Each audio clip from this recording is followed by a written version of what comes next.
Good morning from land of rising sun.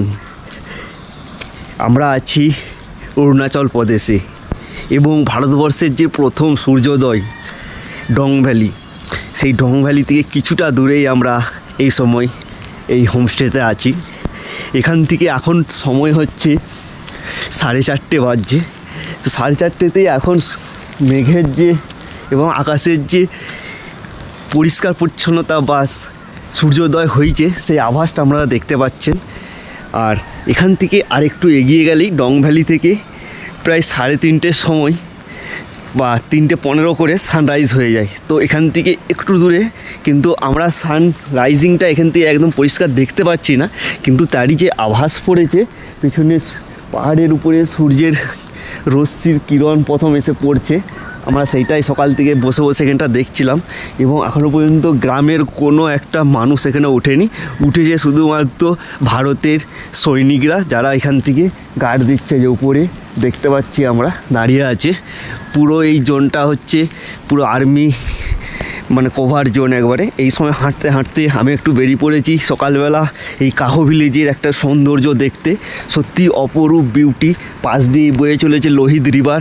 সেই রিভারের যে নদীর জলের যে সুন্দর কলধ্বনি, সেই কলধ্বনি আমরা এখান থেকে অনুভব করতে পারছি। তো ওইদিকে বেশি যাব না, ওইগুলো সব আর্মি হচ্ছে বাংকার আছে, তো এইসব বেশি এখানে না শো করাই ভালো। যাই হোক, খুব সুন্দর লাগছে সকালবেলা যে মুরগির যে ভোরের আওয়াজ ককর ককর করে ডেকেই চলেছে। আপনি বেডে শুয়ে থাকলেও আপনার ঘুম ভেঙে যাবে, মনে হবে কোন যেন আদিম যুগের একটা সেই ভিলেজে চলে এসেছি যেখানে মুরগির আওয়াজ। এখন তো গ্রামগঞ্জে আর এইসব শুনতে পাওয়া যায় না। যাই হোক, খুবই সুন্দর লাগছে এখান থেকে সকালের বিউটি। মেঘগুলো এসে একদম ওখানে স্ট্যাগনেন্ট হয়ে গেছে, মানে রেস্ট নিচ্ছে আমাদের মতন। এরপর আবার ওরা ওদের যাত্রা শুরু করবে। সত্যি খুবই সুন্দর। এখান থেকে বয়ে চলেছে ছোট্ট একটা জলরাশি, যে সামনে ব্রিজ ক্রস করে রোহিত রিভারে মিশছে। আর ওই দিকটা হচ্ছে পূর্ব দিক, ওই দিক থেকে সূর্যটা উঠছে আর সূর্যের রশ্মিটা যেয়ে পড়ছে ওই দিকে। আমাদের হোমস্টে হচ্ছে এইটা। তবে একটা ভালো জিনিস, এখানে সারা দিন এবং রাত ইলেকট্রিক ফেসিলিটি আছে এবং টাওয়ার, আমার তো এয়ারটেলের টাওয়ার, পুরো ফুল টাওয়ার আছে এখানে। আর বিএসএনএলও আছে, জিওর আছে কিনা বলতে পারবো না, জিও তো আমাদের কারণ নেই। মোটামুটি আমাদের সব ব্যাগ রেডির পথেই, আমার তো ব্যাগ বাঁধা হয়ে গিয়েছে। তো এখানে হোমস্টে দিদি আমাদেরকে সকাল সকাল উঠে চা করে দিল। এখন বাজছে 5টা, তাই দেখুন পেছনে পুরো রোদই রোদ হয়ে গিয়েছে পুরো চারদিকটা একবারে। আর আমার পেছন দিকে সূর্যের যে সেদিকে পূর্ব দিকে সূর্যটা উঠেছে। আর সৌরভদা তার ইঞ্জিন থেকে তেল বার করে দিচ্ছে, মোবিল বেরিয়ে চলে যাচ্ছে এখান থেকে। অয়েল সিল খুব সম্ভবত এই জায়গাটা থেকে অয়েল সিল কেটে গিয়েছে, তো অনবরত তেল এই যেখানে নিচে পড়তে থাকছে। ওই জন্য একটা 1 লিটারের কিনেছে মতুলের, সেটাই কিনে একটু একটু করে মোবিল আপ করছে, যাতে মোবিলটা অন্তত যতটা মিনিমাম লেভেলের উপরে রাখার দরকার সেটা রাখছি, নাহলে যদি আবার কিছু অসুবিধা হয়। সেই জন্যে রোজ সকালে একটু করে আমরা মোবিল এইরকম ঢেলে তার চারদিকে এখানে হয়ে। কেমন লাগছে বন্ধু সকালবেলা কাহো ভিলেজ থেকে গরম গরম চা নিয়ে? খুব সুন্দর লাগছে। চায়ের সাথে প্রকৃতির একটা সংমিশ্রণ আমরা দেখতে পাচ্ছি এখানে। এই কোথার মাঝখানে একটা বিস্কুট মেরে নিল আমার সাহেব থেকে ঢেলেই যাচ্ছে। আমরা মোটামুটি রেডি হয়ে গিয়েছি। আজকে যে আমাদের যাত্রা সেটা অনেকটাই লং। আমরা এখন আছি কাহো থেকে আমরা বেরিয়ে যাব একদম পরশুরাম কুণ্ডের উদ্দেশ্যে। তো রাস্তাতে এখনই ফগ হয়ে গিয়েছে, তবে ওয়েদার আপাতত ভালো আছে কারণ বৃষ্টি হচ্ছে না। তো আমাদের যাত্রা আজকে প্রায় 200 কিলোমিটারের মতন আমরা যাত্রা শুরু করব। কালকে যে রোড দিয়ে আমরা কাহো এসেছিলাম মেন রোড, সেটাকে তো পুরো তেড়ে হুড়ে নষ্ট হয়ে গেছে। তো আজকে আমরা একটা নতুন রোড হয়ে ডং ভ্যালির যে ওভার ব্রিজ আছে সেই ব্রিজ হয়ে যে সরু রাস্তা দিয়ে হয়ে আমরা মেন রোডে মিশবো। তো এদিকেও একটা নতুন রকমের পথের যাত্রা হবে আমাদের। তো দেখা যাক, অ্যাডভেঞ্চার তো আমরা সকাল থেকে করে মানে শুরু থেকেই করছি। এটা একটা নতুন অ্যাডভেঞ্চারের রাস্তা হচ্ছে, সঙ্গে থাকো, চলতে থাকো। দিদি বাই বাই, ঠিক আছে, থ্যাংক ইউ।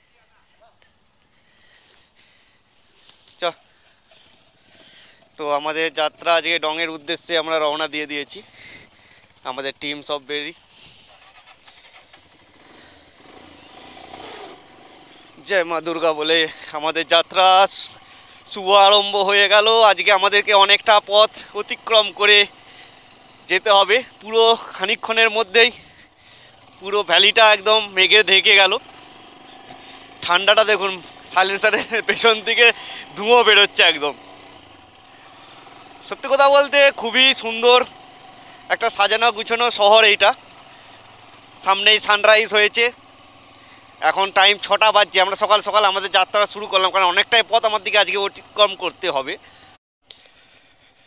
সামনেই ঘুম পাটা পর্যন্ত দেখা যায় না, এতটাই মেঘে একদম ঢেকে গিয়েছে। আর এইটা হচ্ছে কাহর ওয়েলকাম গেট, এরকম কাঠে দিয়ে পাইন গাছের পাতাকে দিয়ে তৈরি করেছে। আর এখানে লেখা আছে ওয়েলকাম টু কাহো ভিলেজ। এখানে ফটো জোন করা আছে এই ভ্যালিটা দেখতে পেতে, কিন্তু এই সময় মেঘে ঢেকে গিয়েছে, আর কিছু দেখা যাচ্ছে না। এখানটা দেখে মনে হচ্ছে যেন এখান থেকে দিব্য কোনো জ্যোতি বেরোচ্ছে। পুরো পাহাড়ের পেছনটা থেকে সূর্যের আলোটা পড়ছে, কিন্তু অথচ এত ঘন মেঘ যে সূর্যর আলোকে দেখা যাচ্ছে না, কিন্তু প্রভাটাকে বোঝা যাচ্ছে যে এখানে পেছনে কোনো হয়তো বিরাট কোনো একটা দিব্য জ্যোতি যেন আমাদের দিকে রিফ্লেক্ট করছে। দেখুন, ও ভাই এটা কি, এটা শুধু ফিলটা করুন একবারে। পাইন গাছের ভেতর দিয়ে এরকম ঘন মেঘের মধ্যে দিয়ে আমরা ঢুকে যাচ্ছি যেন স্বর্গের পথে। ও আলাদাই আলাদাই ভ্যালিটার শুধু বিউটিটা দেখুন এখান থেকে। बरस बरस काली घटा बरसे हम यार भीग जाए इस चाहत की बारिश में, मैं भूला नहीं हंसी मुलाकातें बेचैन करके मुझको यूं ना तेरे नजर। सर्दी की रातों में हम सोए रहे एक चादर में, हम दोनों तन्हा हो ना कोई भी रहे इस घर में। जरा जरा महकता है बहकता है आज तू मेरा तन बदन, मैं प्यासी हूँ मुझे भर ले अपनी बाहों में। ও যত দেখছি যেন ততই মানে দেখার আকাঙ্ক্ষা যেন পূর্ণ থেকে পূর্ণতর হয়ে চলেছে। ও কি সুন্দর, পুরো ভ্যালিটা এখন ফাঁকা, চারিদিক দিয়ে একদম মেঘে মেঘাচ্ছন্ন হয়ে আলাদাই লাগছে। কি সুন্দর লাগছে শুধু। এখানে যারা যে সমস্ত মানুষরা থাকে ভাবুন, হয়তো ফেসিলিটিস অত পায় না, কিন্তু এদের থেকে থেকে ফেসিলিটিস দরকারও পড়ে না। এরা এইভাবেই অ্যাডাপ্ট করে নিয়েছে নিজেদেরকে একদম। যেরকম প্রকৃতির কোলে থাকবো, জীবনের কিছু চাওয়া পাওয়া সেভাবে নেই। সকালে উঠলাম, যা খেতে পারি একটু আধটু হলো, নিজেদের মধ্যে ঘরের মধ্যেই টাইম কাটালাম, গল্প করলাম, দিয়ে তারপরে আবার খাওয়া দাওয়া করে আবার সন্ধ্যাবেলা তাড়াতাড়ি 7টার মধ্যে এরা ঘুমিয়ে যায়। রাস্তাটা দেখে কি মনে হচ্ছে, মনে হচ্ছে যেন আস্তে আস্তে আস্তে আস্তে ঘুরে ঘুরে দিয়ে দেখুন যে আকাশে মিশে যাচ্ছে। পুরো ওই ধার দিয়ে সানরাইজের সানলাইটটা পড়ছে পুরো একদম মেঘের উপরে, আরও ফোকাস হচ্ছে। আর মাথারে বড় বড় চারটান দেখুন, আর ডান ধার দিয়ে আমার বয়ে চলেছে লোহিত রিভার। তবে আমার মনে হলো যেন রিভারের থেকে লোহিত রিভারের কিন্তু ওয়াটার ফ্লোটা আরও বেশি। আমরা ব্রহ্মপুত্রের যে মেন শাখা চায়না থেকে এসে ভারতে ঢুকছে, সেইটাই যে জলরাশি আছে তার থেকে যেন এই লোহিত রিভার যেটা চায়না থেকে সেখানে ঢুকছে, এইটাই বেশি আরও জলের প্রবাহ আমরা বেশি লক্ষ্য করছি।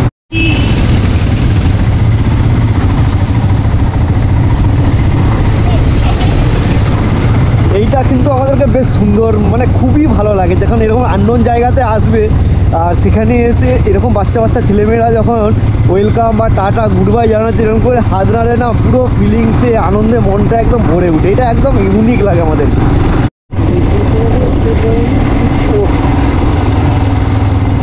এই হচ্ছে ডং ভ্যালির সৌন্দর্য, শুধু দেখুন প্রকৃতি আর কি রেখেছে অরুণাচলকে দিতে।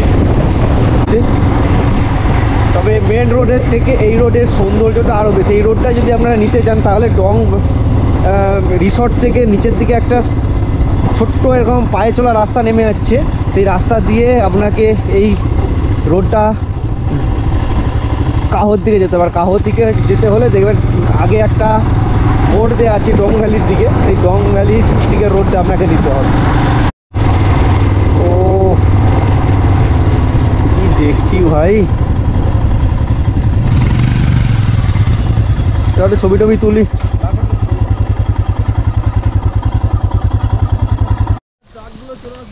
আমরা এখন আছি টিনায়ে। টিনাই থেকে পুরো ভ্যালির বিউটিটা বেশ সুন্দর লাগছে, একদম সমতলের উপরে গড়ে উঠেছে এই রিমোট ভিলেজটা। সত্যি অপরূপ বিউটি। এখান থেকে ভারতের যে প্রথম সূর্যের আগমন আমরা দেখতে পাচ্ছি এবং সুন্দর এখানে ন্যাচারাল বিউটি। আমরা বাঁদিকে রোডটা নিয়েছি আর মেন রোডটা যাচ্ছে উপর দিয়ে চলে যাচ্ছে উপরের দিকে। সত্যিই খুব সুন্দর ন্যাচারাল বিউটি। আমরা আরও আগে গিয়ে দেখবো, চলুন যাওয়া যাক। ওয়াও, উপরে ওয়ার্কার্সরা যাচ্ছে কাজ করার জন্য, এখান থেকে তুলে নিয়ে যাচ্ছে।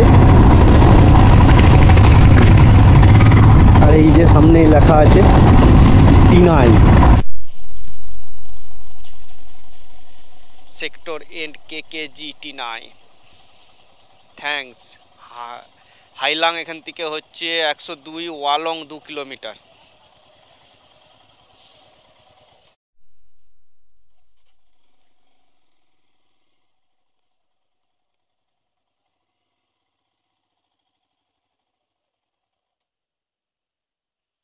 এখানকার আর্মির বলল যে আমাদের ডংয়ের যে রাস্তাটা সেটা উপরের দিকে যে রোডটা সেইটা চলে গিয়েছে, আর এইটা হচ্ছে ওয়ালং এখান থেকে 2 কিলোমিটার।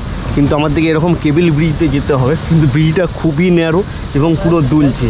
কিভাবে যাব জানি না, খুবই ভয় করছে সত্যি। এটা অ্যাডভেঞ্চারে ভরা পুরো একদম।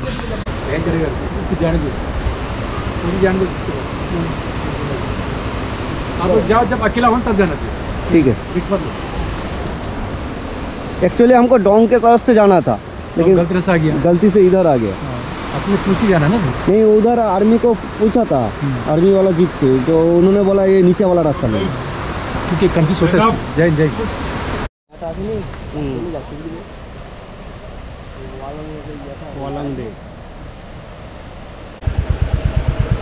জয় মহাদেব, হর হর মহাদেব বলে আমরা আমাদের অ্যাডভেঞ্চার শুরু করে দিয়েছি।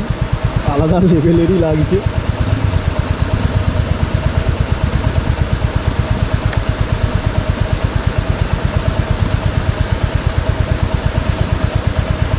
পায়ে এই তারগুলো ঠেকছে, ডান দিক বাঁ দিক হয়তো ফিল।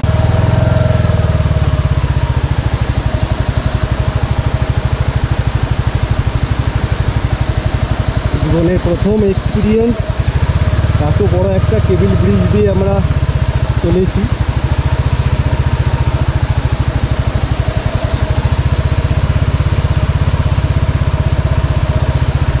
মহাদেব আমাদের উপরে কৃপা করো।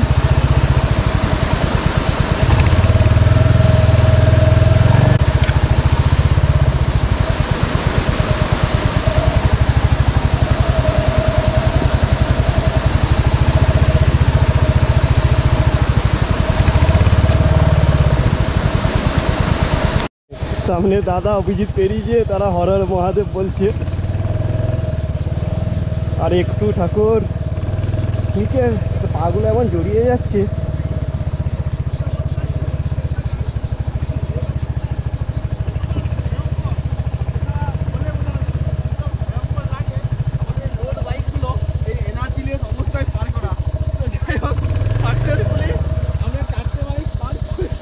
ও আগে জল খেতে দাও, বাবরে ঘাম বেরিয়ে গেল। আমরা এই ব্রিজটা পেরিয়ে এলাম, দেখতেই পাচ্ছ কত দুর্বল ব্রিজ এবং কত ন্যারো। লোড বাইক দিয়ে পার করতে আমাদের ড্যাশ ড্যাশ সিজ হয়ে গেছে। হাঁটবিট না এরকম ধপাক ধপাক করছে, মানে এমার্জেন্সি সিচুয়েশন, মানে এখন হার্ট অ্যাটাক হবে না, হার্ট সহ্য করে নিয়েছে এই সময়। আমি খুব ইজিলি পার হয়ে গেছি, কোনো সমস্যা নেই। সত্যি কথা বলতে ব্রিজটা পেরোতে আমাদের ড্যাশ আউট হয়ে গিয়েছে একদম। পুরোটা কতটা লম্বা আপনারা হয়তো বুঝতে পারছেন না, পুরো ন্যারো, মানে এই লাগেজ লোড অবস্থায় এই দুর্গম ব্রিজ এবং পায়ে হাঁটা যাত্রীদের উঠে পড়ে তার সাথে বাইক, মানে পুরো জাস্ট হিলুশন এরকম একটা হচ্ছে, মানে ভয়ঙ্কর অভিজ্ঞতা, মানে ঘেমে নিয়ে একাকার হয়ে গেছি আমরা। পুরো সবাই জামা প্যান্ট খুলে দিয়েছে। যাই হোক, আমাদের অ্যাডভেঞ্চারে একদম পূর্ণ হয়ে গিয়েছে এইবারে ট্যুরটা। সত্যি পুরো প্রকৃতিও আমাদেরকে ভরে ভরে দিয়েছে, মহাদেবকেও আমাদেরকে এইসব দেখার সুযোগ করে দিচ্ছে। আজকে আমরা সুন্দর আমরা ডং ভ্যালি থেকে যে সূর্যের কিরণ পাচ্ছি এবং সুন্দর অ্যাডভেঞ্চার হচ্ছে। আমরা এখন যাব ওয়ালংয়ে হচ্ছে ওয়ালং ডে আছে আজকে। তো ওখানে আমাদের যে হোমস্টেটা আগের দিনে ছিলাম সেই আন্টি আমাদেরকে ইনভাইট করেছে, তো ওখানে দেখানোর জন্য আমরা যাব, গিয়ে ওখানে ফোন করব, ফোন করলে সে এসে আমাদেরকে নিয়ে যাবে। দেখুন মণিভাই উপরে উঠে এখানে গাছে একদম অজস্র লেবু হয়ে আছে, ঝাড়ালেই লেবু পড়ছে। মণিভাই হুনমান হয়ে গেছে, তো একবারে পাকা লেবু ভরা মানে কি হয়ে গেছে আর না। এই ব্রিজটা একটু দেখালে ভালো হয়। আরে ওরাই বললো যে নড়ছে এই বলে ব্রিজটা মারাত্মক ব্রিজ, আমার লাইফে এরকম মারাত্মক ব্রিজ আমি দেখিনি, নেপালেও দেখেছি, কিন্তু এখানে আমি বলেছি ব্রিজের রয়ে গেছি, আমি যাবনি। আমি যাবনি। তাই আমাকে এটা মোটর সাইকেলে আনলো, নিয়ে গেল, সেই জন্য আমি আসছি। এসে এত টেনশন লেগেছে, সেখানে দুটো লেবু পেরে নিলাম। আর দাদা সে মানে কি বলবো, সিনিয়র পার্সেন্ট হু চলে এলো, কি করে জানি না, মহাদেব তাকে নিয়ে সমস্যা হবে, কিন্তু না সিনিয়র বুঝা গেল। আরে আমার জুতো আটকে গেছে, তারে আমি আবার পেঁচিয়ে এসেছি, এই লেজে শুনে এসে কাটা তারে আটকে গেছে, এটা পার হয়ে গেছে, আমি এগিয়ে গেছি।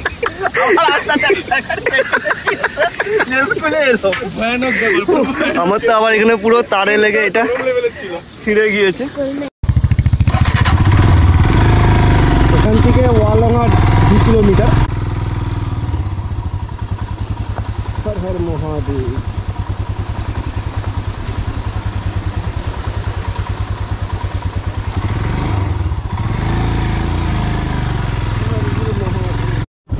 এই যে এখানে ওয়ালং ডে সেলিব্রেট 2024 দেয়া আছে। এখানে বড় বড় আর্মির অফিসাররা এখানে আসবে, মিনিস্টার আসবে, এইটাই আমাদেরকে দেখার জন্য ইনভাইট করেছে। তো আমরা এখন গাড়ি সামনে গিয়ে রাখবো, দিয়ে এখানে একটু উপভোগ করব। এই সময় আমরা আছি ওয়ালংয়ে। এই ওয়ালংয়ে পালিত হচ্ছে 2024-এর ওয়ালং ডে। তো এখানে 1962 সালে যে যুদ্ধ হয়েছিল, সেই যুদ্ধের স্মৃতির উদ্দেশ্যে এখানে ওয়ালং ডে প্রতি বছর পালন করা হয়। এক মিনিট।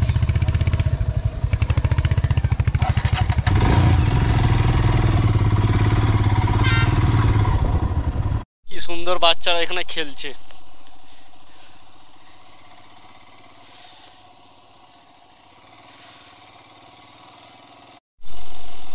এই হচ্ছে আমরা মেন রোডে এসে মিলছি, সামনে ওই যে মেন রোড। আমরা ওয়ালং থেকে এখন বেরিয়ে যাচ্ছি। ওয়ালংটা হচ্ছে এখানে সত্যিই খুব ভালো একটা থাকার জায়গা, খাবার দাবার থাকার জন্য হোমস্টে, এই যে সামনেই হোমস্টে আছে। আর আমরা যে হোমস্টেটাই ছিলাম ওই যে সামনেই,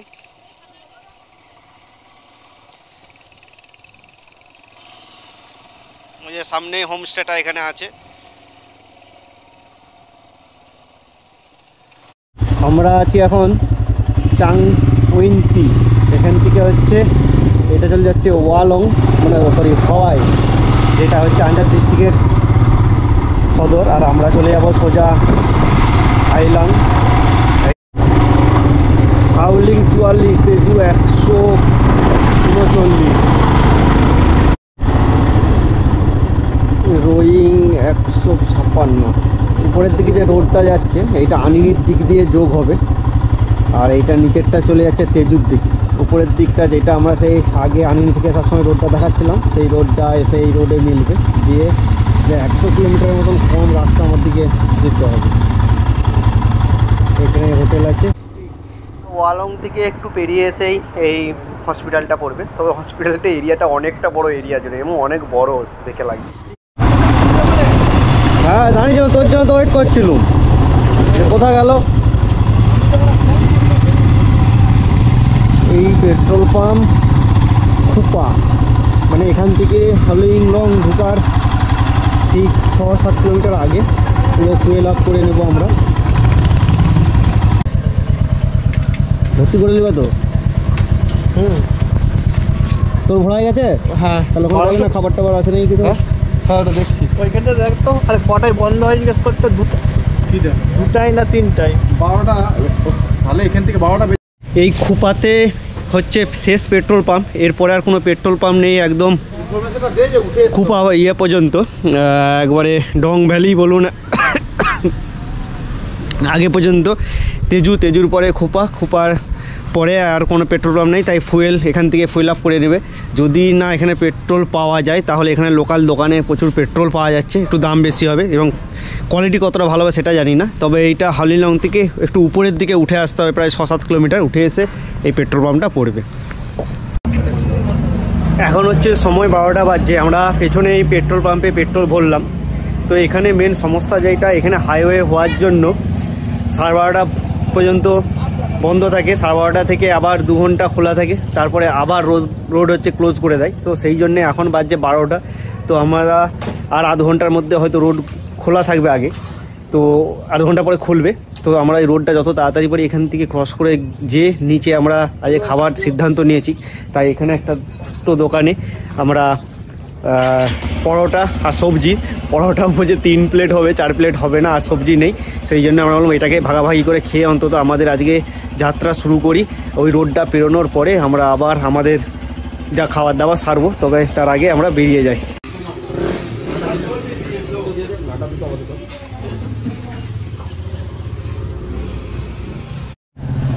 अब क्यों कम जाए? পাগলের দেশ ভরে গেছে। 3 কোটি পাগলের মধ্যে একটা পড়ছে। মনি ভাইকে খুঁজে আসেন नहीं जाएगा। जाओ। এই স্কুলটার নাম হচ্ছে বিবেকানন্দ কেন্দ্রীয় বিদ্যালয়। দেখুন এখানে লেখা আছে বিবেকানন্দ কেন্দ্রীয় বিদ্যালয় আমলং। এইরকমই প্রায় 5-7 কিলোমিটার এরকম অফ রোড শুরু হবে। এখানটা তবু তো ভালো আছে, আগের দিকটা আরও খারাপ অবস্থা। যেখানটা কাটছে দেখতে পাবে, এখানটা আগেই কাটা হয়ে গিয়েছে, গাড়ি যাতায়াত করে করে প্লেন হয়ে গিয়েছে। সাইড দিয়ে যাওয়াই ভালো, স্কুল হয়ে গেল বাচ্চা।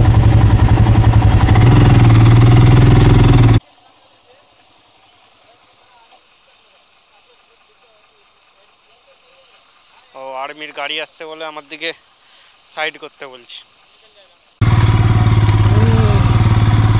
জয় মা বিশ্বলক্ষ্মী, জয় মা বিশ্বলক্ষ্মী, হর হর মহাদেব। এর সামনেই ব্রিজটার আগে চেক পোস্ট, এখানে আমাদের চেক হয়েছিল। তো এইটা নদীর সেদিকটা হচ্ছে লোহিত ডিস্ট্রিক্ট আর এই দিকটা হচ্ছে আঞ্জু ডিস্ট্রিক্ট। এখানে ক্যামেরাটা অফ করে দেওয়াই ভালো। সামনেই রোডটা চলে যাচ্ছে একবারে ব্রহ্মকুণ্ড রোয়িং, আর এই দিকের রোডটাও যাচ্ছে তেজু হয়ে। আমরা সেদিন এই রোডটা হয়ে এসে এদিকে ঢুকেছিলাম, এই মেন রোডটা ছেড়ে গিয়েছিলাম। এই মেন রোডটা দিয়ে আমরা বেরিয়ে যাব। ও এখানে সিনারিওটা দেখুন, শুধু পুরো রাস্তাটা এরকমভাবে বেঁকে মেঁকে পাহাড় দিয়ে গেছে, আর পুরো ভ্যালিটা এখান থেকে সুন্দর দৃশ্য আমরা দেখতে পাচ্ছি। কতটা নিচে একদম, আসলে 300 ফুট 400 ফুট নিচে হবে মনে হচ্ছে। এখানে আবার কি হলো? ও উপরে কাজ চলছে, বন্ধ করে দিয়েছে আবার।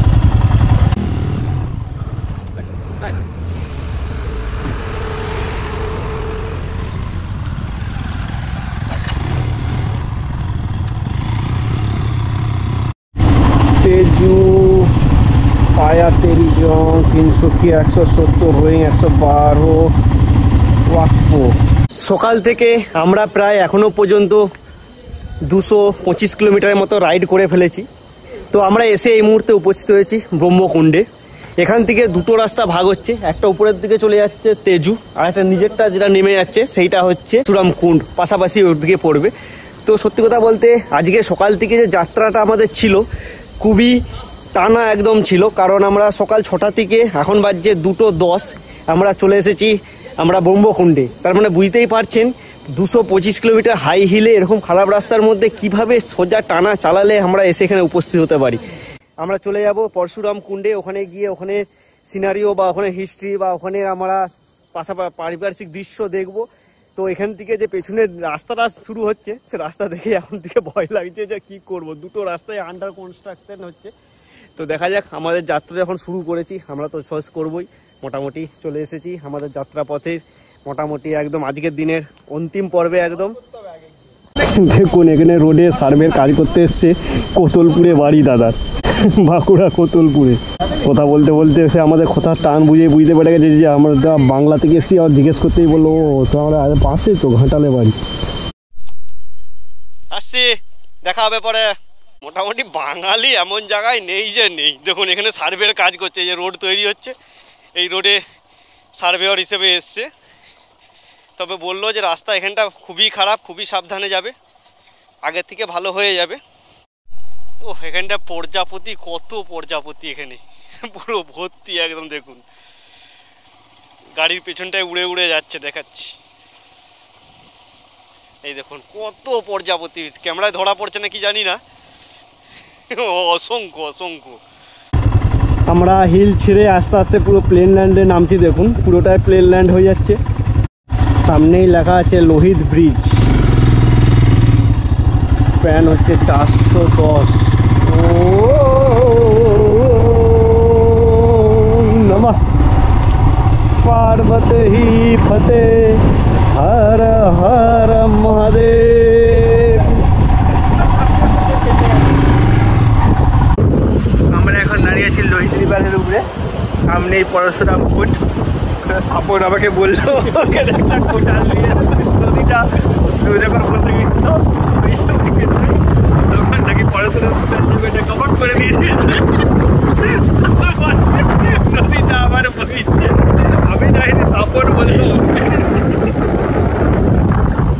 এই ছোট্ট ছোট্ট পায়ে চলতে চলতে মোরা পৌঁছে যাব। পৌঁছে গেছি এই সময় আমরা আমাদের বহু প্রতীক্ষিত এবং বহু চা পাওয়ার মধ্যে একটা জায়গা হচ্ছে না কি ব্রহ্মকূট বা পরশুরাম কূট। ভারতীয় শাস্ত্র অনুযায়ী হিন্দু শাস্ত্রের যে কয়েকজন অমরত্ব লাভ করেছিল তার মধ্যে এই ঋষি পরশুরাম একজন। তো এই ঋষি পরশুরাম কে ছিল বা কীভাবে তার আগমন, সেই সমস্ত স্টোরি আমরা একটু পরে আলোচনা করব। তবে এই মুহূর্তে আমার পেছনে দেখতে পাচ্ছেন যে পরশুরাম কুণ্ড, যেটা অরুণাচল প্রদেশের একটা বিশেষ একটা টুরিস্ট প্লেস, এই সময় আমরা এই জায়গাতে এসে উপস্থিত হয়েছি। সত্যি এখান থেকে যে পারিপার্শ্বিক পুরো ভ্যালির বিউটিটা একটা অপরূপ দৃশ্যের একটা আকার নিয়েছে। নিচ দিয়ে বয়ে চলেছে লোহিত রিভার এবং পুরো ভ্যালিটার পিছন ধার দিয়ে যে ঠান্ডা হাওয়াটা বয়ে আসছে এবং আমার সূর্যের কিরণটা এসে মুখে পড়ছে, সব মিলিয়ে যেন এক আলাদাই একটা সৌন্দর্য এখান থেকে উপভোগ করতে চাই পারছি। আর সব থেকে বেশ যখন নদীটা বয়ে যাচ্ছে এবং মাঝখানে যে চরটা সৃষ্টি হয়েছে, সেই চরের মধ্যে যে গোল গোল পাথরগুলো হয়তো দেখতে পাচ্ছেন, কি সুন্দর লাগছে, পরিষ্কার পরিচ্ছন্ন। এবং আমার যদি পেছনটাও দেখেন, পেছনটাও পুরো নদীটা বয়ে গিয়েছে, উপরে পাহাড়, ওই রাস্তা হয়ে আমরা নিচের দিকে নেমে এসে এই ব্রহ্মকুণ্ডে এসেছি। তো আমরা এখন ব্রিজ থেকে একটু খানিকটা এই ভ্যালির বিউটি দেখে নিচ্ছি। বিউটি দেখেই আমরা এরপরে আমরা চলে যাব ব্রহ্মকুণ্ডের সেই বিখ্যাত জায়গাতে। সেই ইতিহাস আমরা নিচে গিয়ে আলোচনা করবো। এখন চলুন যাওয়া যাক নিচের দিকে। এই এনভায়রনমেন্টটা আমাদের সবাইকে এত প্রভাবিত করেছে যে আমরা ঠিক করলাম যে আজকের দিনটা আমরা এই ইভিনিংটা আজকে এই সৌন্দর্য থেকে এখানে কাটাবো। সেই জন্যে আমরা এখন চলেছি এখানে একদম নেচারের বুকে। বিয়ন্ড ব্রহ্মপুত্র বলে একটা নেচার ক্যাম্প আছে এই ভ্যালিটারই শেষের দিকে। ওই ভ্যালির শেষের দিকে নেচার ক্যাম্পে গিয়ে আজকে আমাদের এখানেই স্টে করব। কালকে আমরা এখান থেকে আবার পরবর্তী নেক্সট ডেস্টিনেশনের উদ্দেশ্যে রওনা দেবো। তো আজকে আমরা এখানে থাকবে, কালকে আমরা পরশুরাম কুণ্ডে ওখানে স্নান করব, প্রভু পরশুরামের আমরা আশীর্বাদ নেব। দিকে কতটা যেতে হবে জানি না, তবে এই রাস্তা বরাবর তো চলেই যাচ্ছি, বুঝতে পারছি না কোন দিকে যেতে হবে। তবে রাস্তার চিহ্ন দেখে মনে হচ্ছে এইদিকেই যেতে হবে। তো এখন আমরা আজকে রিসোর্টে গিয়ে ওখানে খাবো, খেয়ে দিয়ে ওখানে লোহিত রিভারের যে সৌন্দর্য, সেই সৌন্দর্য আমরা নদীর চরে বসে বসে উপভোগ করব। আজকে এটাই, কালকে দেখা হবে নেক্সট ব্লগে। সারাদিন জার্নি করে আসার পরই এইরকম একটা সুন্দর শান্ত নিরিবিলি জায়গায় সান্ধ্যকালীন আবহাওয়াতে বসে বসে সকল টিম মিলে আমরা এখানে বসে ডিম ভাজা, চা, কুরকুরে এই সমস্ত খেয়ে দিয়ে বেশ সুন্দর এখানে লোহিত নদীর ভিউ নিচ্ছি। পেছন দিয়ে নদী বয়ে চলেছে, সত্যি খুব ভালো হচ্ছে। এরপরে আমরা একটু সাইট সিনে বেরোবো, তারপর বাকি সন্ধ্যাবেলার দৃশ্য, সকালের দৃশ্য আমরা কালকে তো এখানে থাকছি, আলোচনা করব।